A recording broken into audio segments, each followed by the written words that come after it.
Hi, I'm Josh, and this is my first attempt at an IB film documentary.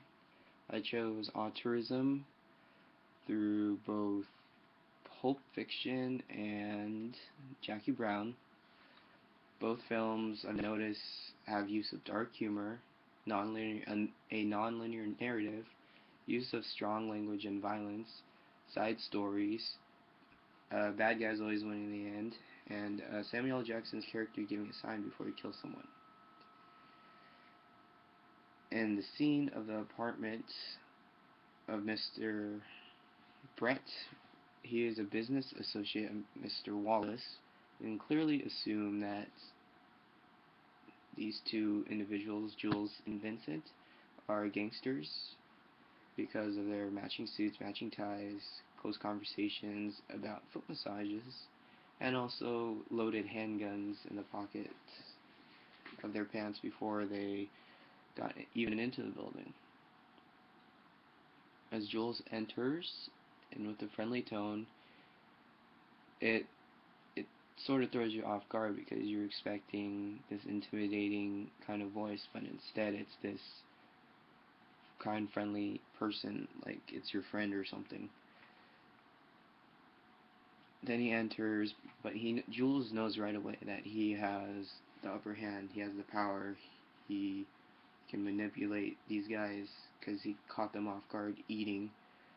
And then Jules starts getting into conversation about what they're eating, such as their hamburgers, and then he continues on with small talk, as on pointless topics, and sarcastic tones.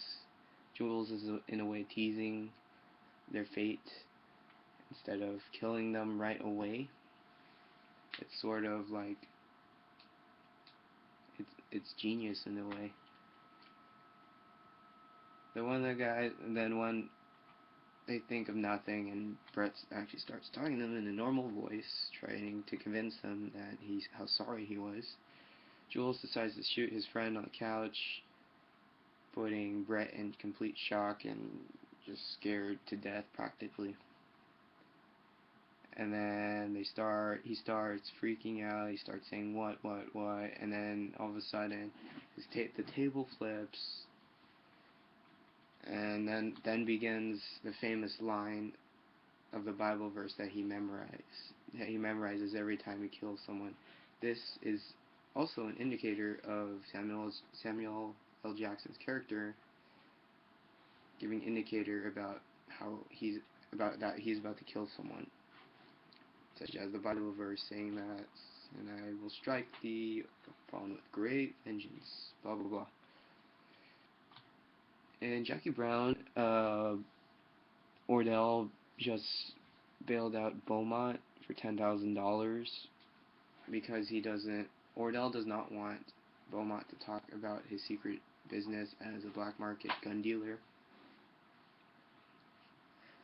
But really Ordell is irritated with Beaumont because he knows that Beaumont will talk his way out of less years in jail because he has to go back on a machine gun charge that he was charged with a couple years ago. Constant use of F-bombs being thrown and N-words. We can tell that Beaumont is kind of a moron, idiotic character, just because the fact that he just got out of jail and he's already smoking pot. So that really tells you a lot about who he is as a person. But then Ordell convinces Beaumont that he needs to return a favor to him for bailing him out for $10,000. So he tries to convince him to get in the trunk of his car, but really he's going to do a lot more than just have Beaumont return the favor to him. With Ordell, you don't know exactly what he's planning. He's a quiet and he's a dark character, which makes him very mischievous, and it just keeps you wondering what will happen in the next scene. Unlike Jules in Pulp Fiction, where he was this bold character who made his famous speeches, and he was the dominant hand, where Ordell, on the other hand, is the quiet person that gets results in a way.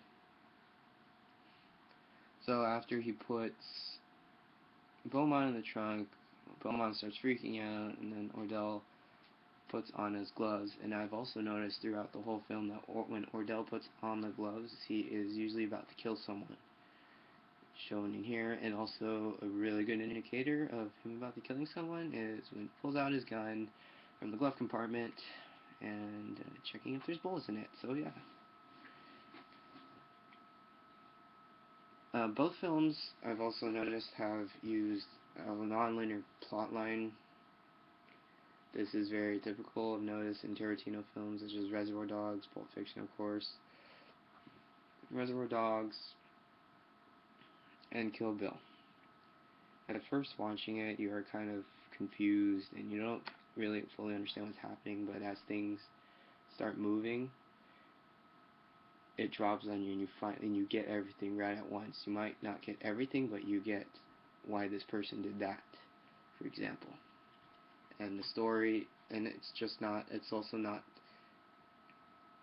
shown just once, it's shown 3 or 4 times through each character's point of view that was at the scene at the time. But within each main plot line, there's also these side stories that help explain the plot even more, that give it support. Even though it might seem pointless in the beginning, it actually adds up and makes sense. For example, in Pulp Fiction, uh, Butch's story, uh, you you wonder why they have beef with each other is because of Butch trying to rob Mr. Wallace from a boxing match. He told him to lose, but his pride got in the way of it, and then before this whole boxing match, Mr. Wallace had this big speech about forget about pride, just take the money kind of thing. These unconventional storylines are very unique to